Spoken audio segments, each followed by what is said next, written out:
Hey, April. Yeah, Simon. What did the weasel order at the bar? I don't know, Simon. What did the weasel order at the bar? Pop, said the weasel. Oh. I love that.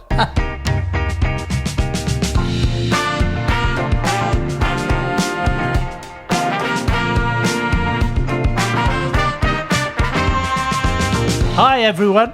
My name is Simon Majumdar, and welcome to Eat My Globe, a podcast about things you didn't know about food.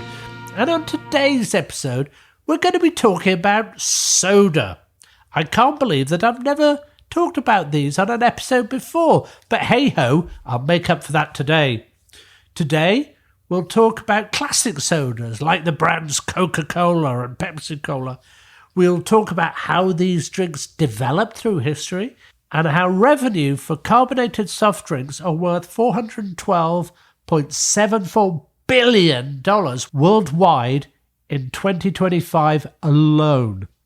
And we'll talk about a whole lot more things soda or soft drinks or pop or fizzy pop, depending on where you live. I would suggest, as I always do, to look at the names where soft drinks or soda pop come from, and also names that I liked to use when I was young, like pop or fizzy pop.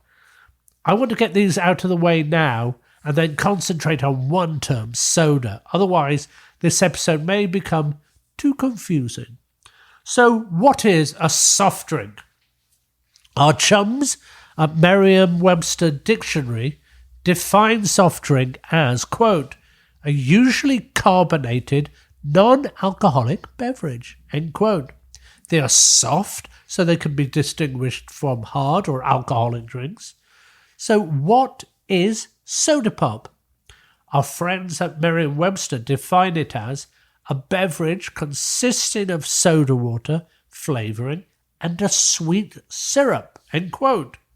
It was first used in 1863, but the term soda itself comes from the Italian word soda, which comes from the Arabic word surwad, which according to Merriam-Webster, quote, any one of several saltworts from the ashes of which sodium carbonate is obtained, end quote. And as a fun fact, the word sodium came from the word soda. Is that fascinating? The term carbonated means that it has carbon dioxide and was first used around 1805. And what about the word pop? Well, this is believed to come from the sound of popping that the bottle made when it was opened.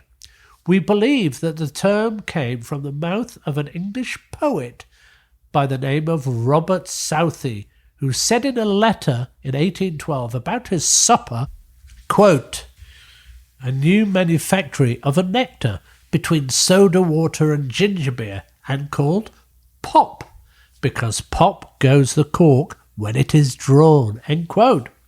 And what about fizzy pop? That's a term that I used for sodas when I was a kid in England. This came about in the early 19th century, when people used to call these drinks that name because of the sound they made when opened. I recall when I was a young lad in England, the fizzy pop or the pop man arrived from the Co-op, a store coming to our house, and others along the street selling various types of pop in bottles. I think he came every Thursday and he would exchange bottles for the old bottles which we had from the week before. As Historic UK says about these, quote, the pop man came around selling soft drinks, dandelion and burdock, fizzy drinks, and so on. Children would wash out and return the empty bottles to the pop man in return for money.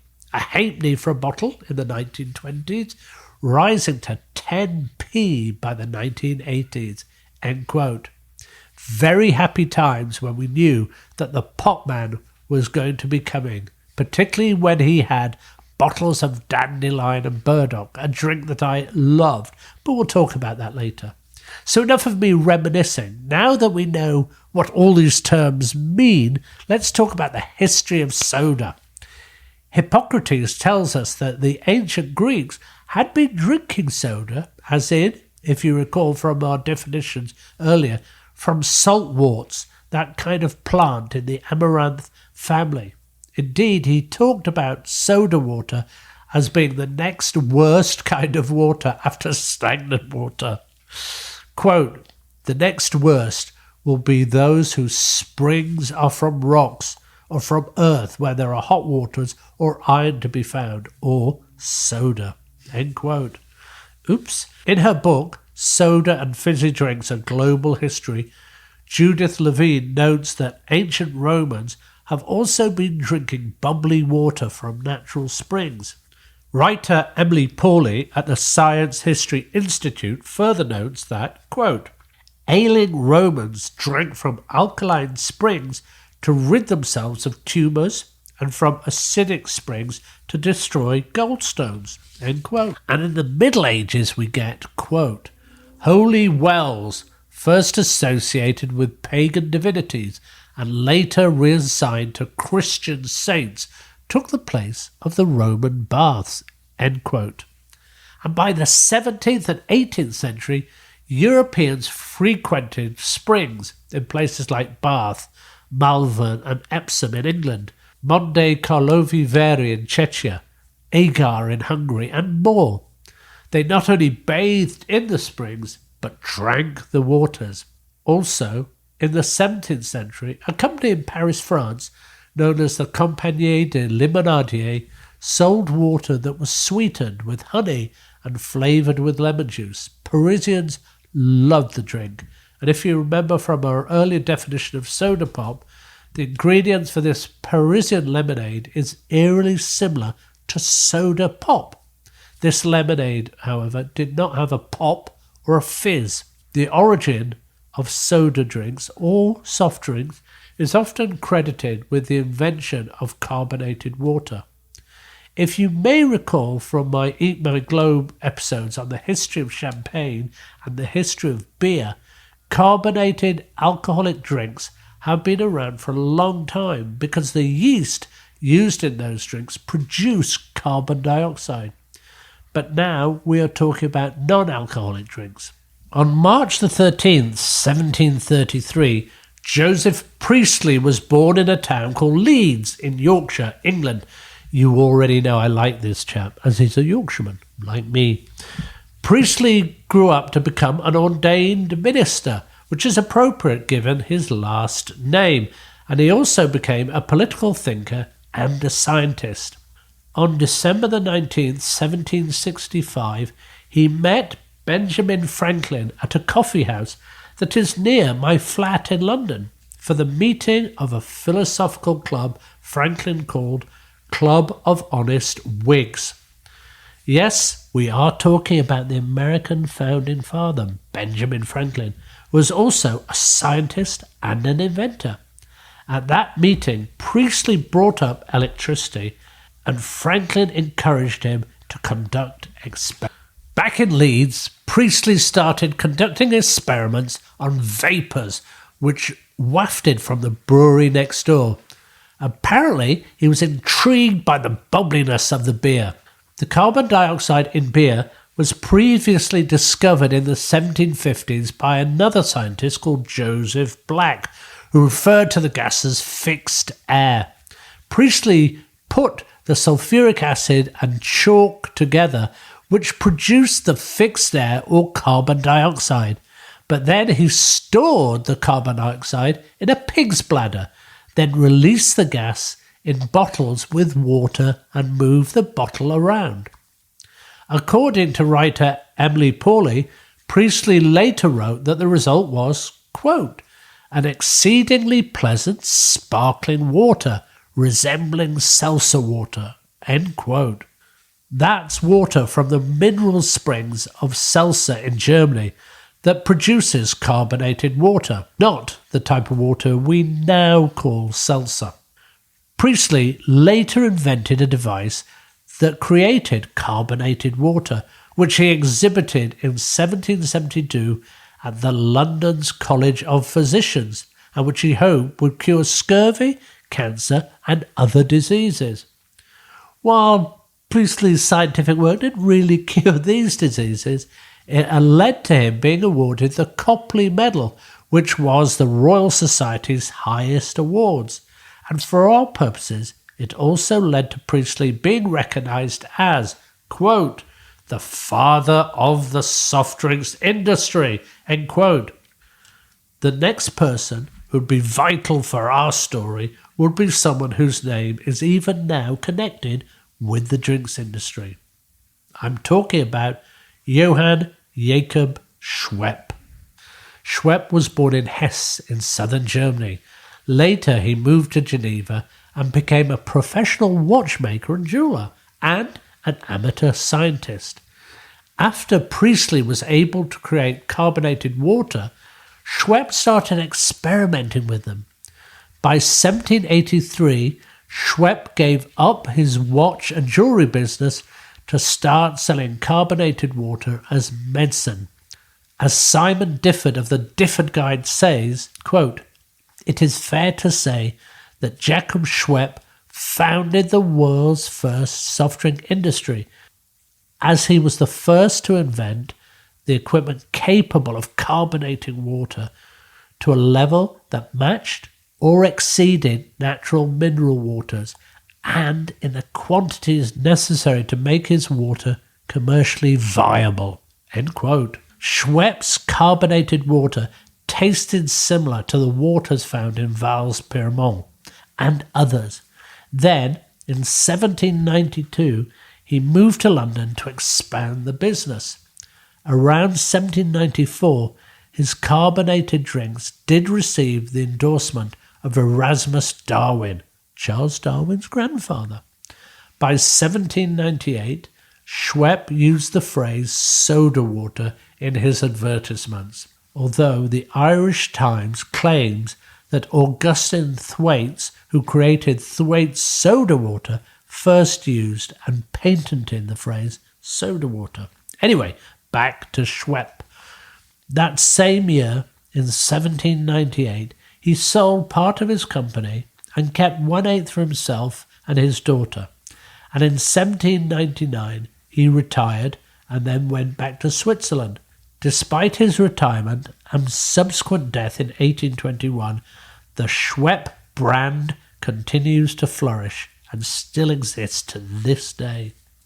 In the USA in 1810, Charles D. Simmons and J.J. Rundell of Charleston, South Carolina, secured a patent for the, quote, means of mass manufacture of imitation mineral waters, end quote. And in 1819, American physician Samuel Farnstock patented the first soda fountain, which he designed to be hidden behind the counter. In 1832, British-born New Yorker John Matthews invented an efficient soda fountain that allowed for bottling the sodas. Another patent for a soda fountain was issued to Ohioan Jacob Ebert and West Virginian George Dalty in 1833. And in 1863, Gustavus D. Dowles of Lowell, Massachusetts, patented a soda fountain made of Italian white marble and came with an ice shaver. And in 1879, he created another soda fountain in the style of a Doric temple. At some point, American pharmacists started adding flavours to carbonated water. According to Mary Bellis in her article for ThoughtCo, Dr. Phyllis Singh Physic from Philadelphia may have started that trend in 1807.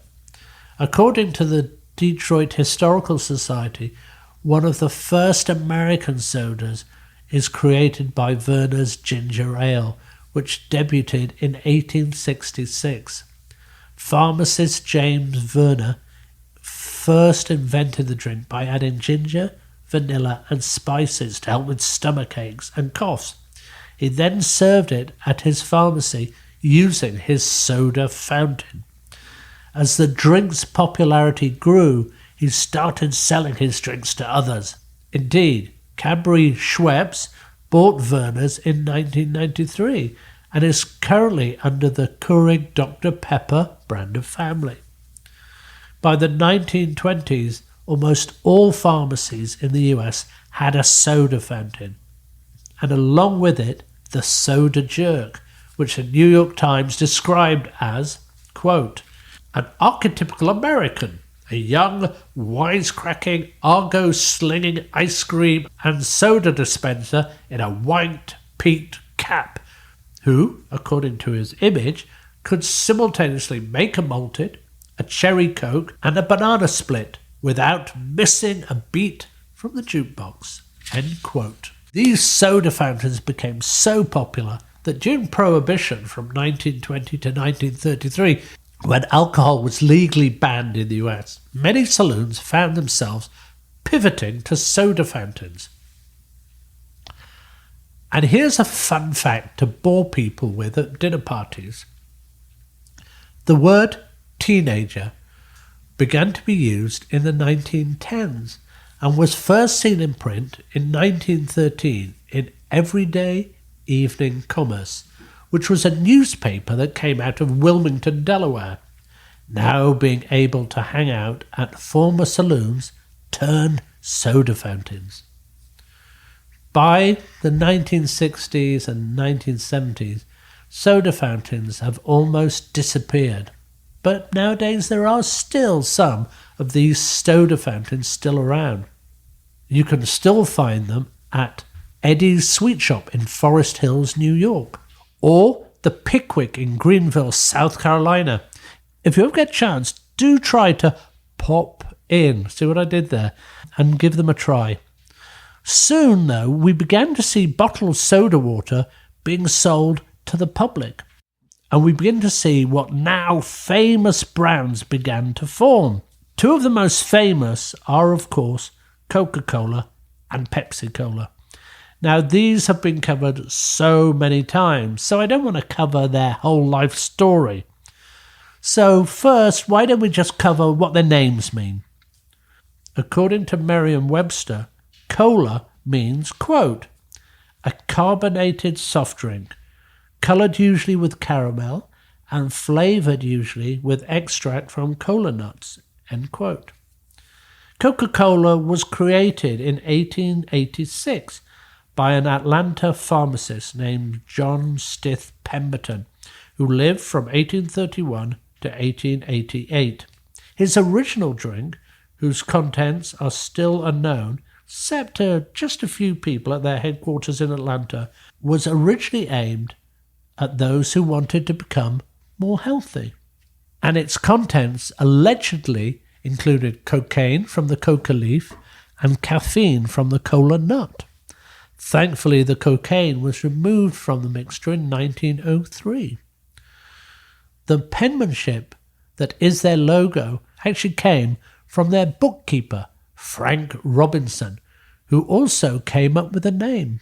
Apparently, Robinson liked the ingredients name cocoa leaf and cola nut.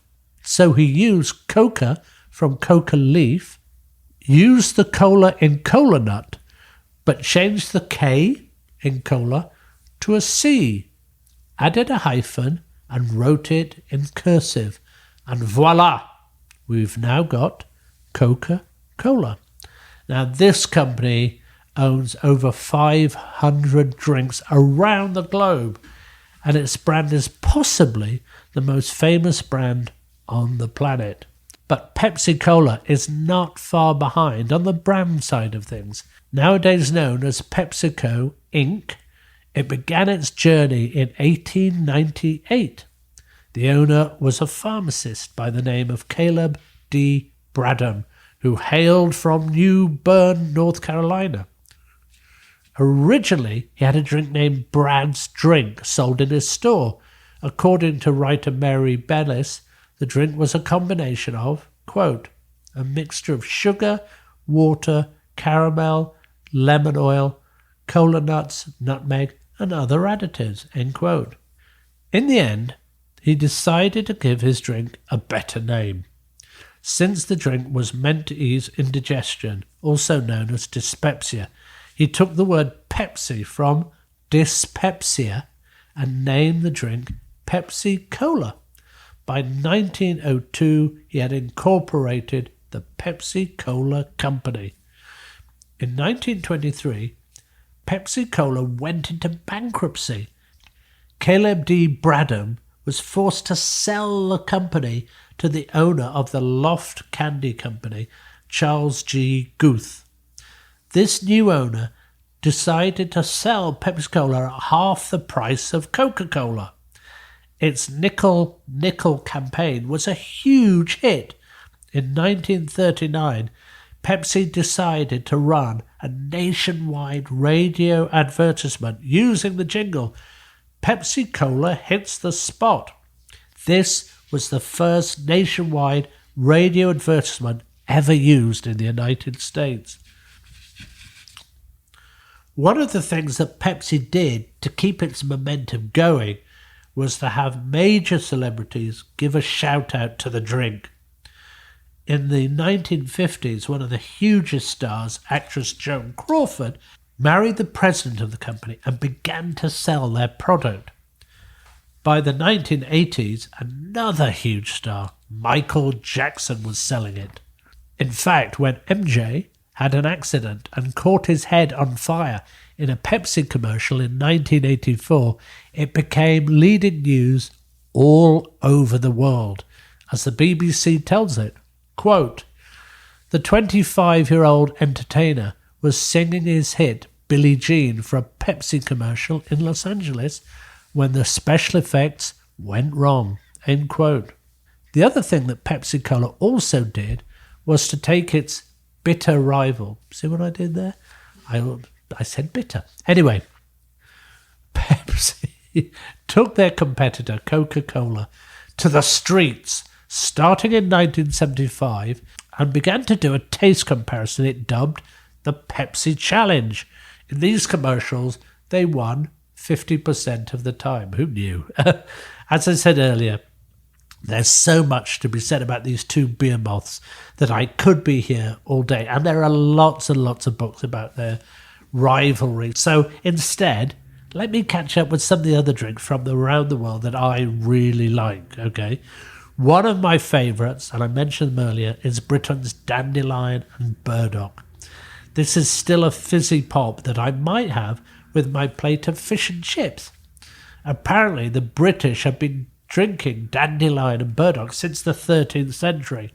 And St. Thomas Aquinas, the famous theologian and philosopher from the 13th century, whose writings still influence the modern-day Roman Catholicism, is said to have invented the drink. Mark Daveron, OP, writing for the Dominican Friars, described how in 1265 St. Thomas Aquinas came up with the drink. Quote, "It is said that Thomas, during a bout of writer's block, had a sleepless night, praying for inspiration from God. He was moved to get up and walked straight into the countryside. After a while, he developed a thirst. Trusting in God to provide, he made a drink from the first plants he came across, and this was a drink that aided his concentration." When seeking to formulate his theological argument that ultimately culminated in the Summa Theologiae. End quote. That is incredible. As Mark Daveron said, this is probably an apocryphal tale, but a good one nevertheless. Fenterman, an English seller of fizzy drinks, tell us that the drink is now made with, quote, "carbonated water, pear juice from concentrate, fermented ginger root extract, water, glucose syrup, ginger root, pear juice concentrate, and yeast, sugar, colour caramel, E150A, natural flavourings, sweetener, steviol glycides from stevia, acid, citric acid, herbal infusions, dandelion root and burdock root." End quote. Probably not the same ingredients as when St. Thomas Aquinas used to drink it, but I still love it with my fish and chips. One of the joys of my youth.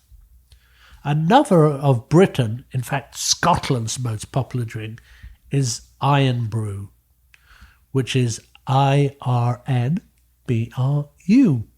which for those of us who don't know the Scottish accent means Iron Brew, IRONBREW. The name was given by its owners bars when the drink came out in 1901. There were other Iron Brew drinks available before 1901, including one from 1889 that started in New York of all places. But the American invention was considered a medicinal drink with a sweeter taste. In contrast, according to writer Sarah Wilson of The Scotsman, the Scottish version, quote, hit upon the magic 32-flavour recipe in 1901, a secret so preciously guarded that a mere 3 people currently know the complete ingredient list. Iron Brew's former chairman, Robin Barr, his daughter, Julie Barr, and a director, end quote. In 1946, a new truth in advertising law required that any product released by a company had to be true. And because Iron Brew did not have iron and was not brewed, the company changed the name to Iron Brew, IRNBRU, which was the Scottish vernacular. As Wilson says, quote, along with tartan, Nessie and bagpipes, this distinctive orange drink has firmly established itself as a symbol of Scotland and all that's great about it. End quote. I love Iron Brew. Let's head to France and Africa. I wonder how many people know of a French drink known as Orangina. Anyone? The drink was originally sold in France and North Africa in a very stylized glass bottle, where the bottom of the bottle was fashioned to look like an orange. Orange, as the name suggests, is the main part of the drink, and its distinctive pulp. This drink was initially called Narangina by its Spanish pharmacist creator, Dr. Trigo. It originally contained oranges, carbonated water, sugar, and other ingredients. Then, in 1935, Léon Béton, a Frenchman who lived in Algeria, bought the recipe from Dr. Trigo and initially produced it in Algeria before his family moved production to Marseille in 1962, and the rest, as they say, is history. The reason that I wanted to mention this drink is it was the first thirst-quenching beverage that I would ask for when I came out of the ocean in La Baule, Brittany. It was very, very different from what I used to get in 1970s Britain. And even now, I can still recall the taste that I used to get from the orange pulp that was included in this drink. After all, it had, as the New York Times described it, quote, a fresh uncola with the European appeal, end quote. Okay, finally, let's look towards Germany. It may come a surprise to many that the brightly hued orange Fanta was created in Nazi Germany by the German division of Coca-Cola around 1939. As the Second World War was ramping up, ingredients became scarce in Germany. So Max Kite, the young German executive for Coca-Cola in Germany, started to make a new drink, Fanta. This was more ginger ale than cola. The name Fanta apparently came from the word fantasy. Who knew? Fanta became a huge hit in Nazi Germany and was used not just as a drink, but also in cooking and baking. Meanwhile, as the war went on, the Coca-Cola executives back in the US feared that Max Kite was a Nazi and seized the company's assets and production. After Germany surrendered in 1945, the suspicious executives visited Kite and the factory in Germany and found the plant flattened by Allied bombing. But Kite had moved the production in the city outskirts, and the books showed a profit during the war. Still suspicious, they informed Kite that they would take over operations in Germany and removed him from his position because he was German. Kite was devastated. Eventually, the executive investigated Kite's wartime record and found that Kite was actually not a Nazi and suffered due to his refusal to join the Nazis. As Frederick Allen notes in his book, Secret Formula, How Brilliant Marketing and Relentless Salesmanship Made Coca-Cola the best-known product in the world, Kite, quote, had scrupulously protected the company's property, and at the end of the war, Coca-Cola's operations in Germany were more satisfactory than we possibly could have contemplated, end quote. As a result, Coca-Cola executives decided to make Kite a civilian administrator of its operations in Germany. In 1955, Coca-Cola decided to use the name for a more appealing orange-flavoured drink, which they then sold in Italy first and then in the United States in 1958. It is now sold, I'm told, in 188 different countries in the world. It now comes in many different flavours, including strawberry, berries, and even pina colada flavours. Now, before I go, I do just want to give a shout out to some of the new companies that are getting into the soda game, as it were. The market for this new iteration of sodas is growing. Meanwhile, over the last 17 years, there has been a very noticeable decline in traditional soft drink sales. Although I should note that the health of the carbonated soft drinks industry is still very strong, with a revenue of $412.74 billion in 2025.